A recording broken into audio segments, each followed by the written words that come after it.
উনি জীবিত থাকাকালীন অবস্থায় ওনার কোনো ব্যবহারে, ওনার কোনো কথায় যদি কেউ আঘাত পেয়ে থাকেন, তাহলে মরহুমার পক্ষ থেকে আমি আপনাদের কাছে ক্ষমা প্রার্থী। যেখানে মার পথ চলা থেমেছে, সেখানে তিনি চেষ্টা করবেন সেই পথযাত্রাকে এগিয়ে নিতে। শোকে আচ্ছন্ন হৃদয়েও দেশবাসীকে এমনটাই প্রতিশ্রুতি দিয়েছেন বিএনপির ভারপ্রাপ্ত চেয়ারম্যান তারেক রহমান। 1 জানুয়ারি দেয়া এক ফেসবুক পোস্টে তারেক রহমান লিখেছেন, প্রিয় মা, জীবনের প্রথম শিক্ষক এবং 3 বারের প্রধানমন্ত্রী বেগম খালেদা জিয়াকে তিনি তার বাবা শহীদ রাষ্ট্রপতি জিয়াউর রহমানের পাশে চিরনিদ্রায় শায়িত করেছেন।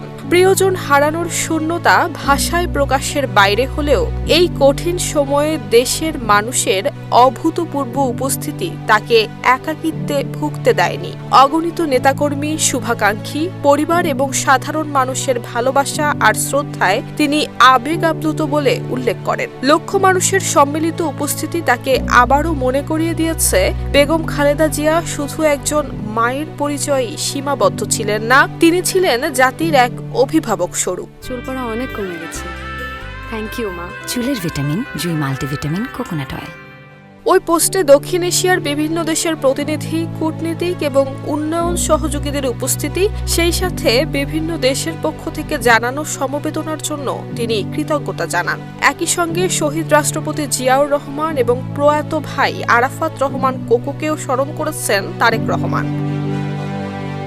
তিনি লিখেছেন, খালেদা জিয়ার আজীবনের মানুষের সেবার উত্তরাধিকার বহন করার দায় তিনি গভীরভাবে অনুভব করেছেন এবং সেই পথ চলা এগিয়ে নেয়ার প্রতিশ্রুতি দিয়েছেন। শেষাংশে তিনি বেগম খালেদা জিয়ার রুহের মাগফিরাত কামনা করেন এবং তার রেখে যাওয়া ভালোবাসা, ত্যাগ আর দেশপ্রেম থেকেই শক্তি, ঐক্য খুঁজে নেয়ার আহ্বান জানান। নুসরাত জাহান মেহেক, ঢাকা পোস্ট।